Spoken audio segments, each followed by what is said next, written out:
Welcome ulit mga kasulit. So, nandito na naman tayo para sa ating e-bike repair and restoration dito sa ating sulit o hindi sulit channel. So, ngayon yung gagawin natin ay i-remove ko ito kasi bago ko kasi ikabit yung brake caliper, kung naayos ko na yung brake caliper, kailangan ko kasing linisan ito kasi ayan o, pinakalawang na kasi dito eh. At also para malinis na rin yung buong tawag ito, swing arm itong motor assembly at sa differential. At about pala sa differential, hindi ko na i-drain yung oil kasi maganda pa naman yung oil doon sa loob. So binuksan ko dito at binuksan ko dito, maganda pa yung kanyang oil na nasa loob. So hindi ko na i-change oil. So okay naman. So ito lang yung tatanggalin ko ito for now. At sasama ko na rin yung pagtanggal nito kasi ito rin, kinakalawang na rin to dito. Yan, kinakalawang na rin yan. Tatanggalin ko muna ito bago tanggalin ko yung differential niya dito sa swing arm. So ito, kung makikita nyo, ito, tinanggal ko na ito dito. So easy na lang to. Yan. So yan yung bolt. Saka yan. Oops. Ganun pala yung mga ring. So ito. Kasi linisan kasi rin to kasi marami ng kalawang. So yan yung brake rotor nya. Ito talagang di pa masyadong gamit. So ngayon ito yung tatanggalin natin. So kunin natin ito kapag hindi mawala. So yan, napakalinis pa oh. At saka yung bearing, makikita ba? Ito, hindi makikita yata sa camera. So mamaya na lang, dito na lang tayo. So tanggalin natin ito at maglalagay ko ng video kung paano tanggalin ito. Okay, ito na. Tatanggalin ko itong brake rotor kasama itong lalagyan ng gulong. So ito lang yung pagtagal niya. Gagamitin ko lang ito para pampukpok, para maikot itong ang tawag itong nut na to. Hindi ko alam kung anong tawag nito. Ring nut with lock. So ito lang muna, iipit ko lang ito. Focus nyo pa para makita nyo talaga. Ayan. So ganyan lang. So ito yung tawag ito, nalamutan ko itong lock na to. And papakan natin ng martilyo para mailabas. So wait. Yan. Close out natin. Close out natin. So hindi tatanggal eh. Yan. So ito, tanggal na. Para ikutin ito, wala kasi ako malaking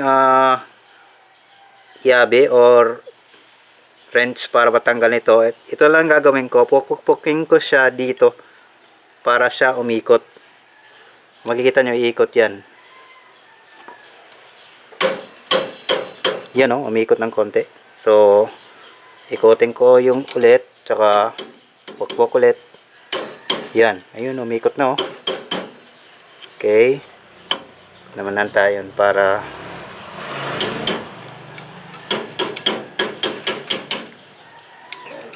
hindi naman ito matigas. So yan, naikot na oh.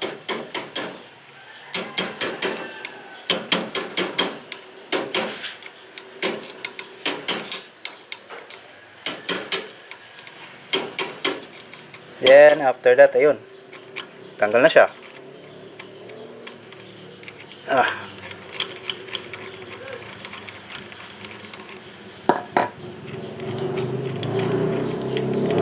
Then yan yung mga ring nya, nakita ba? di pa na. So yan. After nito, tatanggalin natin ito. Pwede itong pukpukin dito habang inihila ito. Pero I think, di ko lang alam kung mas matigas ba to o di. Try natin.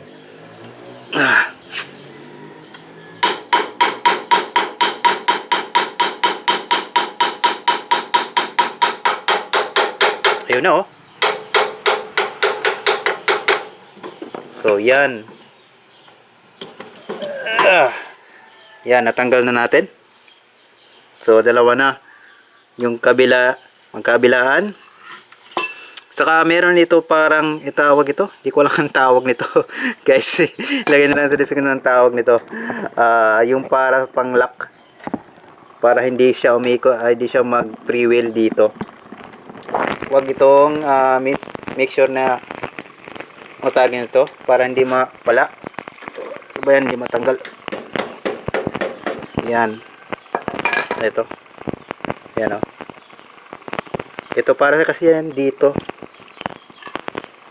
Dito. Pang lock para hindi siya mag freewheel. So kung makikita nyo yan dito yung bearing. Kunin ko muna ito. Lagyan na natin yung flashlight para makita nyo. So focus natin. So yan yung bearing. So mayroong circlip dito. Dalawang circlip dito. Meron pa isa dito. So I think okay pa naman yung bearing. So walang gumagalaw. Ito lang yung tatanggalin natin kasi oh. Yan oh. So lilinisan ko ito. After lilinisan ko ito, pwede ko nang tanggalin. Kahit nga pwede na yung tanggalin ito. Hindi na lilinisan. Diretso na lang tanggalin yung buong differential. So okay.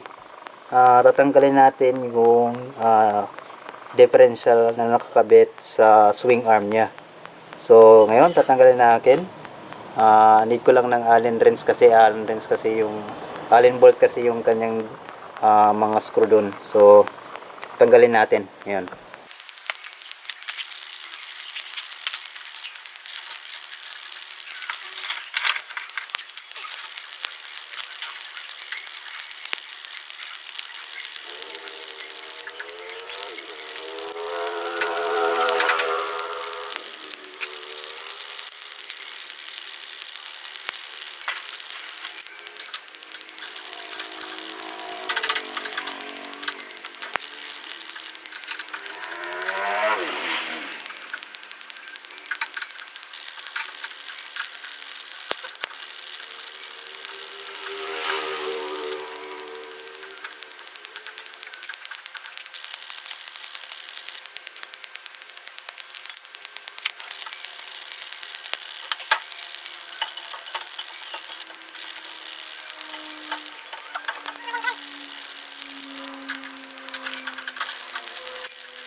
So, yan. Eto na, natanggal ko na yung differential kasama yung motor. Kung makikita nyo dito, oh, yan, okay na lawang na talaga. Pero I think okay naman. Need lang natin linisan at pinturahan. Pwede pa to. Tingnan natin. Pwede pa. Yung isa nga wala. So, ito lang yung part na mayroong kalawang, oh. So, yan guys. After kong linisan, at also linisan din yung swing arm kasi meron na rin dito mga kalawang at pintura. At ibabalik natin. Tapos ganoon na rin yung mga shock. Linisan ko rin yan. So, yan guys. Ito lang muna yung update. Update na lang natin kung malinisan ko na ito at preparing para ibalik dito sa swing arm. Okay, another update. So, ito na mga kasulit. So, nilagyan ko na ng pintura. Lininis na. Kung makikita nyo, ayan o. Nakapintura na siya. Yan ito. At ganun din sa buong differential. Nilagyan na rin ng a little bit pintura sa itong plastic na to. At yung swing arm. Yan, malinis na po yan ha. Hanggang doon. So, tinanggal ko rin yung ang tawag ito. Itong coil suspension or shock. Yan. Ito, ginanyan ko lang. Tinanggal ko lang yung mga kalawang. Pero sa loob hindi masyadong natanggal. Pero okay lang. Papalitan naman ko ito kapag mag-upgrade ako. Ito, nalagyan ng gulong. Yung merong lagnat. Lagyan ko na ng pintura. So ngayon, ang ikakabit na lang ito, yung differential buong motor assembly dito sa swing arm. So meron ako ditong ginawa. Kasi kung makikita nyo dito, laki ng butas, no? Masyadong maluwag itong screw. So, gumawa ko ito para ilagay dito. Makikita nyo, ilagay sa loob. Yan. Walang to. Flat bar. Yan o. Ito binutasan. Kapag pinasok yan, yan, para na siyang yan. Hindi na siya maluwag. So, kung ilalagay dito, yan, screw, papasok dito. Magkabilaan yan. Ganun din sa likod. Bumaran ako. Yan. So ngayon, nilagay na lang natin ito na yung panghuling update dito sa video na to. Ilalagay ko yung buong motor assembly at yung differential dito sa kanyang swing arm. So, pesto natin yung camera para mapakita ko kung paano kinabit ito.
So, yan.